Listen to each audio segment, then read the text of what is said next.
we're going to talk about a thing where I take a thing that does exist and then bastardize it and make it about graphic design and confuse everyone. So a minimum viable product is a product with just enough features to satisfy early customers and to provide feedback for future product development. This is an idea from software development, which is the idea of making something that works just enough to figure out if it works. Yeah, okay, Twitter circa 2007. It does one thing, and you answer the question, what are you doing? So this is pre it being like a news source, conversational, even a bit. It's literally just this prompt, what are you doing right now? And then that's what they launched it with. And then obviously over time, it gets more complex and has more features. And I'm sure you can think of others, well, Instagram being like a great example, right? Like when you first had Instagram, it was so much simpler. And now it's the same, but it's a lot more complex and they're constantly trying to figure out how to further complexify it. So yeah, it's from a thing called lean development, which is this idea of like working in a way where you spend less money and less time developing things so that you figure out if they work and if people like them, rather than making a whole thing and launching it as a blockbuster only to find out no one cares. That's the software version. An example of this same idea outside of software would be like if you were working in film or television, you make a treatment for a script. So a treatment is a description of everything that happens in the script with no dialogue in it. It says like, location, this happens, then this happens, and then this happens. Another one would be a short film that shows like as a potential director or writer what you might be capable of, or a TV pilot. And a TV pilot is really a minimum viable product now because of what specifically Amazon does, right? Like they make the pilot, air it, and see if anyone is interested in it. And then if people like it, then they produce the whole series. Whereas before, they used to make a pilot, it would circulate amongst the executives, and then if they didn't like it, it just went into a hallway somewhere, never to be seen again. In publishing, you have a proposal, which is super similar to a treatment. It's like, this is what my book is going to be. This is what it's about. Here's a potential sample of writing. Another one might be when someone makes an ebook instead of an actual printed book. The book actually kind of. There's a book called Growth Hacker Marketing by a guy named Ryan Holiday. That book was initially published as an ebook, then became a bestseller for Penguin Portfolio, and then they basically reworked it and made a printed book. Basically, the ebook was their minimum viable product. They were like, let's see if anyone is interested in this. Let's expand an article into a book. Or a blog could do the same thing. And then in music, like this is the way everything works now. A rap mixtape, you get a bunch of beats either for free. You don't even bother making full songs usually, or you rap over a Kendrick Lamar beat or whatever it is that you do.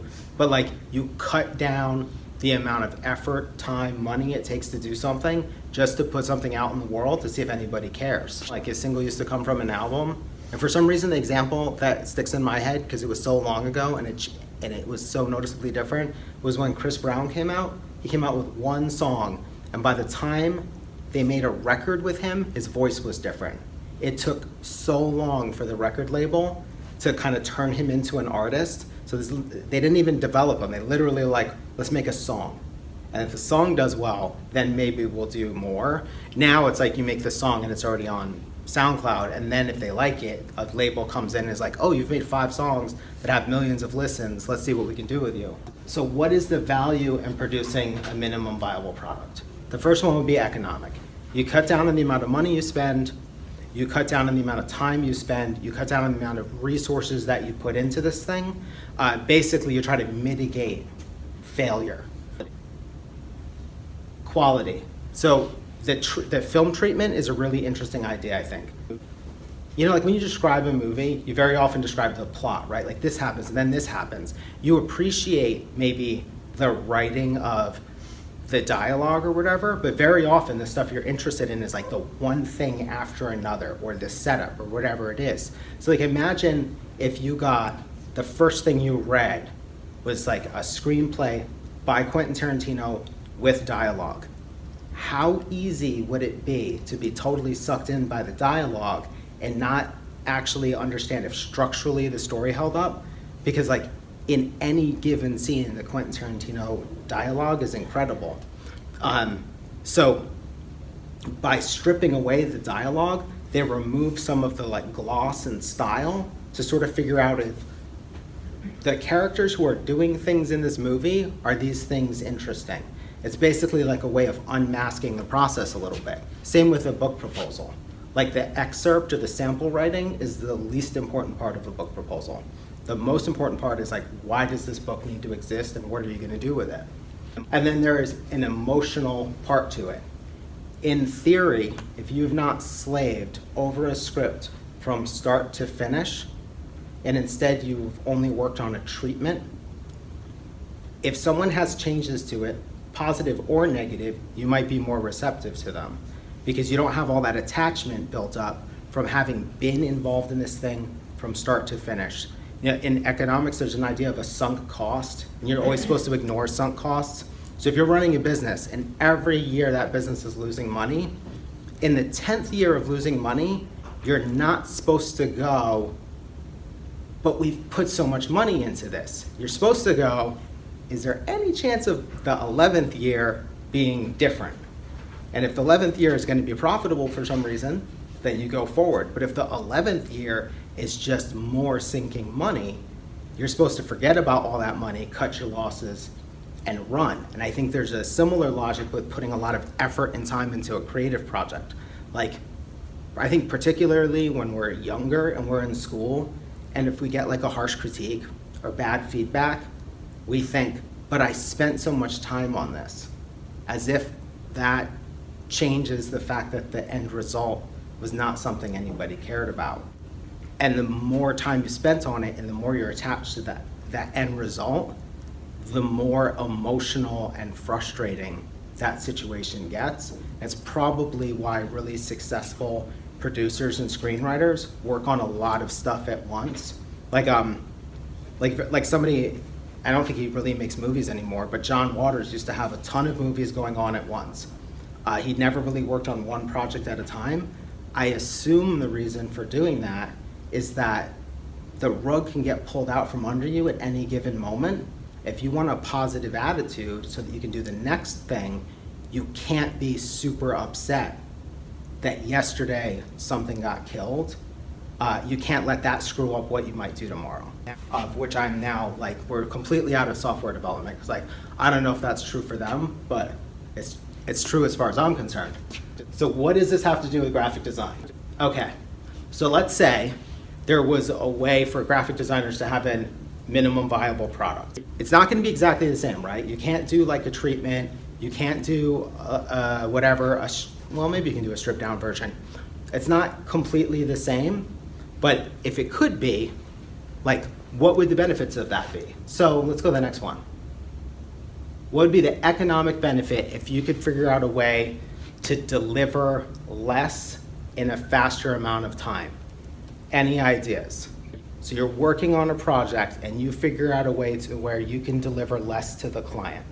What would be a benefit of that? You'd save time, which means that potentially you might make more money or you wouldn't waste as much money. If you are in a small studio and you might be able to get away with having one person work on it as opposed to needing 2 or 3 depending on the scale. You could maybe avoid having a proofreader involved if you could figure out a way to give them less in the beginning so that you could just focus on working. Quality of concept. So how might that be different? Let's say you do like a rough sketch instead of a final design. Is there any benefit you see to having like a rough sketch versus a final normal finished design? Class participation. I like that 7 people talked. Okay, so that's a nice perspective. I am super used to basically showing final stuff for most of my career. Like when I worked at Target, whatever I showed was as done as it could possibly be. Same with when I worked at Knock.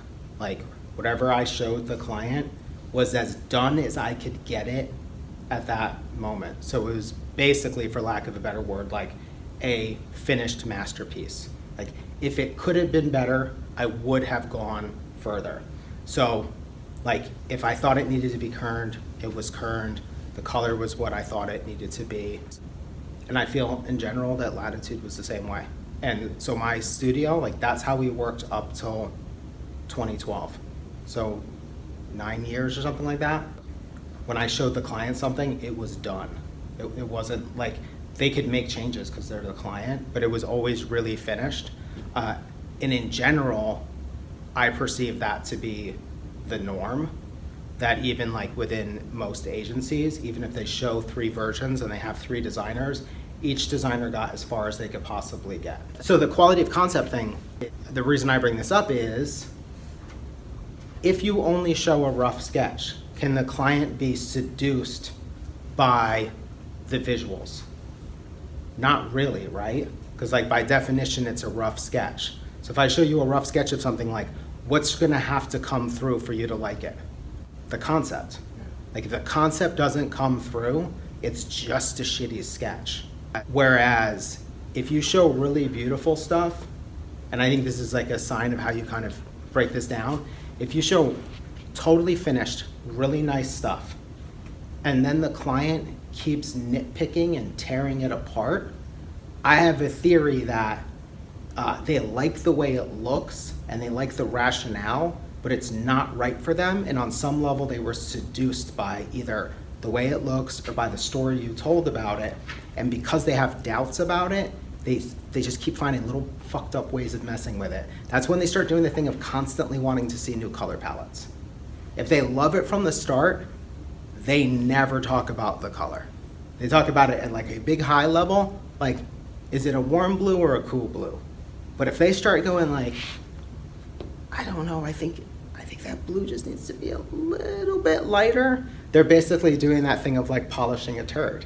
They don't like it, they don't realize they don't like it, so they're doing all this infinitesimal tweaking to try to make something they like. And this is where you do that thing where you've been working, making changes, and then at the 11th hour, they say, you know what, it's just not working. We need to start over. And at that point, like, it doesn't matter what the concept is, they've been tweaking it for like so long that even if it was a good idea, basically in an outfit that they didn't like, you're kind of screwed and you have to start over. And maybe you've been lucky and you haven't had to do that yet, but that is a thing, and that's why all graphic designers, when they get in the same room, just complain about clients, because that shit happens all the time. So quality of concept, it comes through way clearer if you can strip away some of the gloss, and a lot of places want as much gloss as possible, because what they actually want to do is at all costs get the client to do the thing that they want them to do.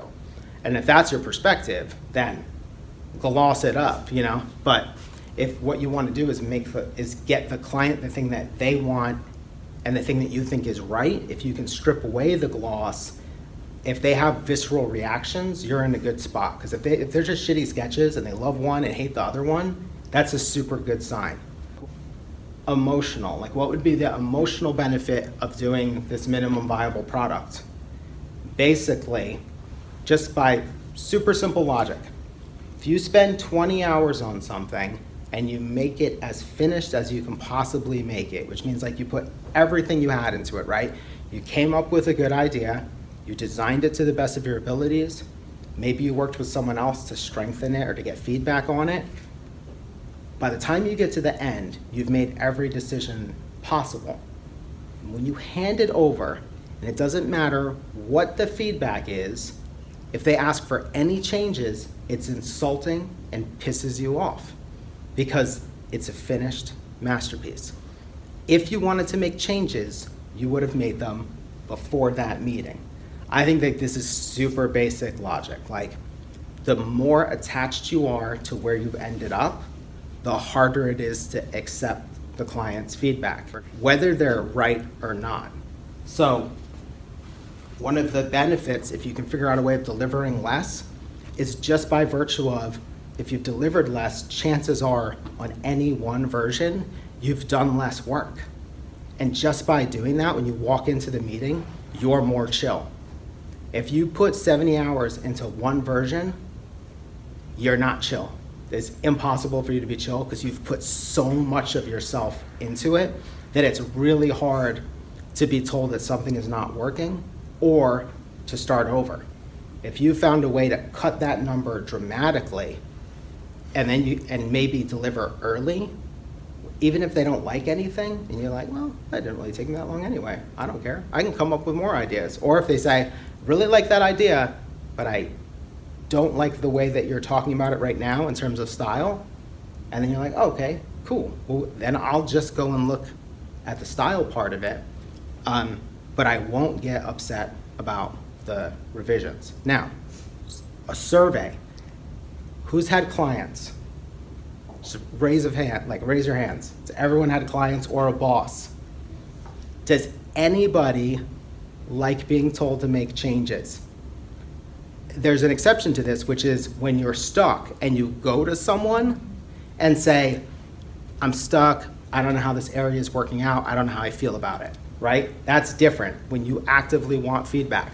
But when you've gotten it basically as far as you can get, and it sounds so terrible to say in school, but I don't care. I never hung stuff up for critique that wasn't 100% finished and awesome, so it's all good. Do you really want to hand something over that you've been trying to make something for someone and give everything you have into it? Do you want the feedback? I assume everyone will make the changes, but does anyone want to? Like, change the color. If you wanted to change the color, you would have, right? Change the font, it's too cold. Or when they do the thing of like really asinine feedback, like they're gonna let you make it, but then they say something really dumb about the font, and they'll be like, oh, I don't know, it's too 70s. And you're like, Caslon is not 70s at all. Whatever it might be, like it's not a good feeling, and I don't think anyone wants to do it. So how do you deliver a minimum viable product as a designer? Let's see some examples. This one was for modern press. I think we showed them 3 concepts, and this was the quality of illustration. Basically, in IKEA, how to put together something manual style of whatever the thing was. So this one was going to be like, so Modern Press is a printer, they wanted a holiday gift. We put all our effort into what would the holiday gift be, and then the write-up of why we would do this and how we would do it. And the picture was just to have a picture and to be like, it's a booklet. It will be called something like this. But the part that mattered is this collection of words. So that reduces that whole like seduction thing, right?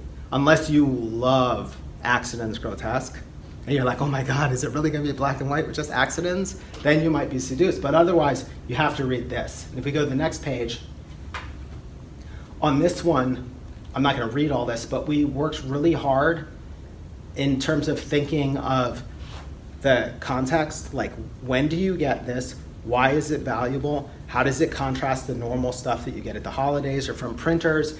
And then also, is it useful? Could it reach a national audience if you were to promote it? And is it press worthy?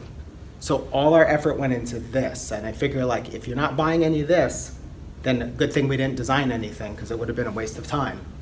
Let's go to the next one. And then the other option, or one of the 3, was thank you cards. It just says, could there be a better way to say thank you for your business than to give your customers a set of 4 beautifully designed and printed thank you cards? And we go to the next page, and it just goes through why we would do this, like how it works, why it's a good idea. So we put a lot of effort into designing the deck, but no effort into doing actual product design. And those are the thank you cards. So a set of 4 thank you cards, all designed differently. Which we could spend a lot of time on this level and probably have to repeat the entire process on a certain level, right? Like, this is the kind of stuff we're looking at, this is what we're thinking about, this would be like the range of styles.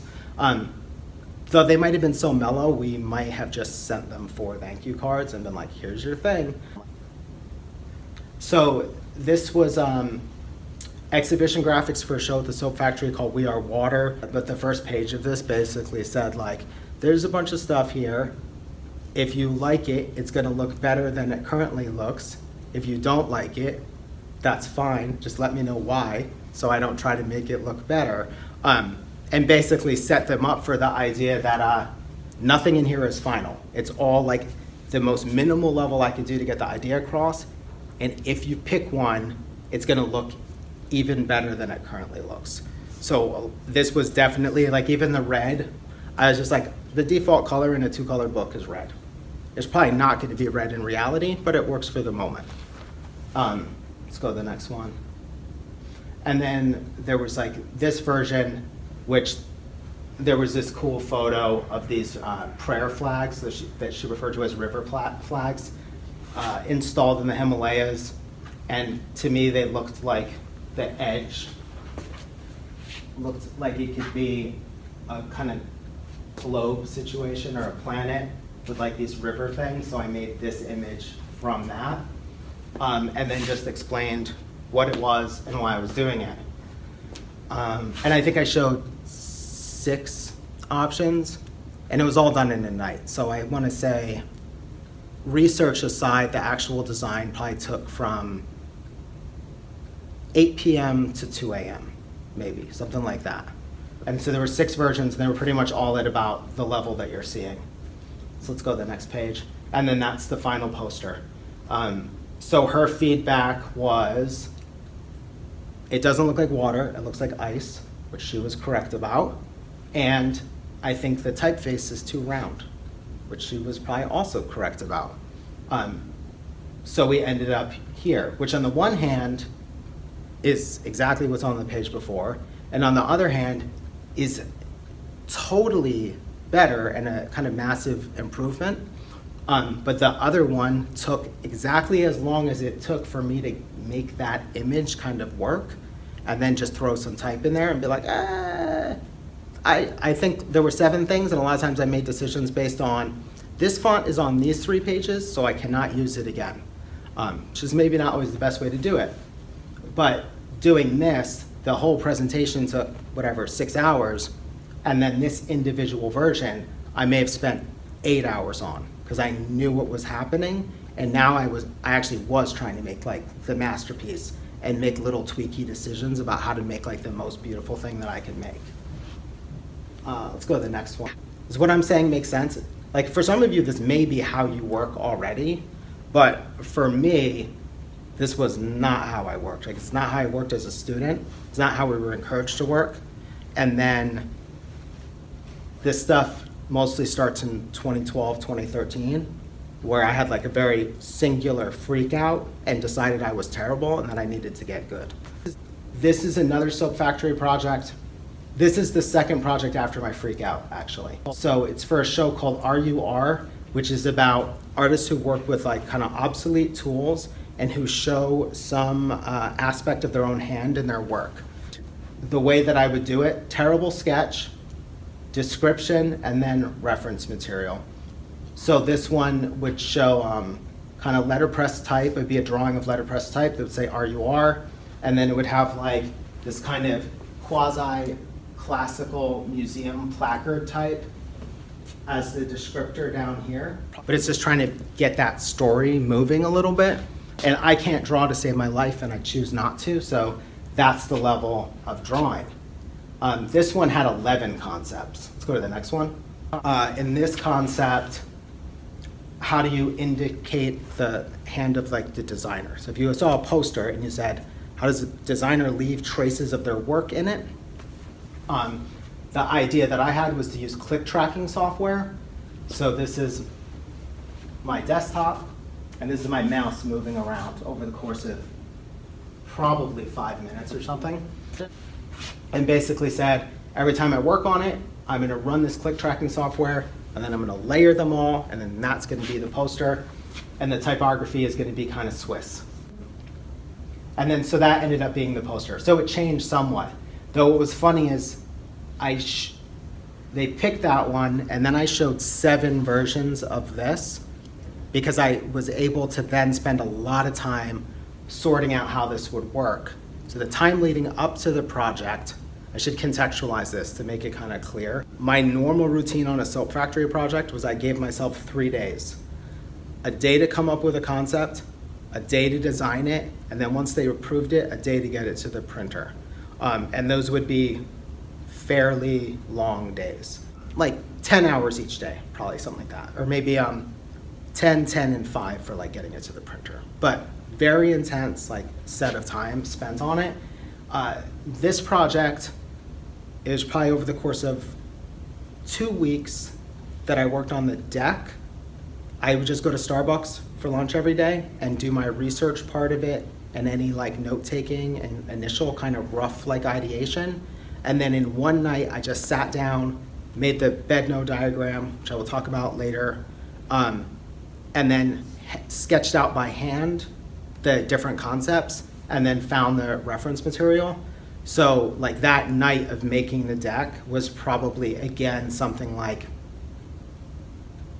9 p.m. to 3 a.m. or something like that. Like this very quick session that previously was not enough time for me to design one thing, and now it was enough time to show 11 concepts to the client. Even making 7 versions of it, I mean, that was, I don't know, 4 hours, 5 hours or something like that. Let's go forward. I think I have one. Oh, I don't have any more. I thought I had one more. The one thing that I didn't address in here that is a bonus of working this way is if you can figure out how to shave time off and save it for later. So like, I was always late with stuff, like for a long time. And when I stopped being late with stuff, it was because I had a style to lean on.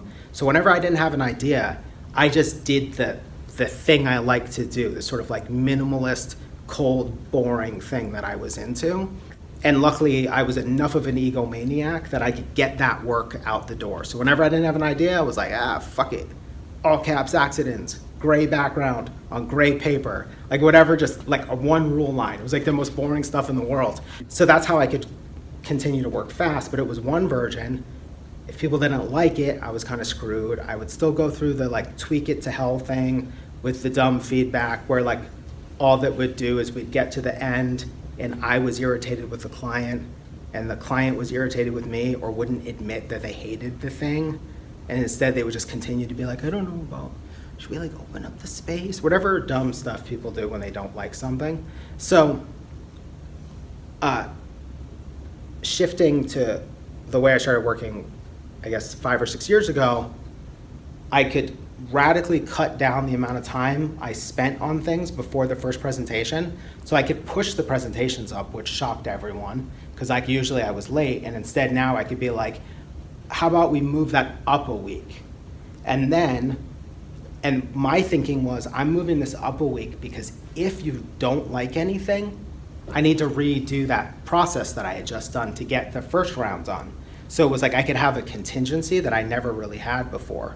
So I was able to show way more work, spend way less time on it, and instead of doing the thing where I always ran out of time at the end, I could actually be really focused and really detail-oriented and nitpicky at the end because I had a bunch of time left over. In some instances, not the RUR, but some other soap factory posters, I could actually, once it was approved, it was tight enough just from that sketch that I could hire someone and just pay them to work on it for a day and be like, here's a sketch, here's the reference material, just make this thing a reality for me. So I'm like the kind of person that's like usually such a goddamn nerd about like the font, you know, like why am I gonna use Universe condensed versus Helvetica condensed? Like, and I'd be like, well, Universe is from 1968. Blah, blah, blah. Just this horrible internal cycle of nerdiness. Like, whereas like in the We Are Water one, I literally would choose typefaces. I'd be like, well, it's a sans serif and there's no other sans serifs in the presentation. So that's a nice contrast. And if they like it, but they don't like the font, they'll just say, I don't like the font.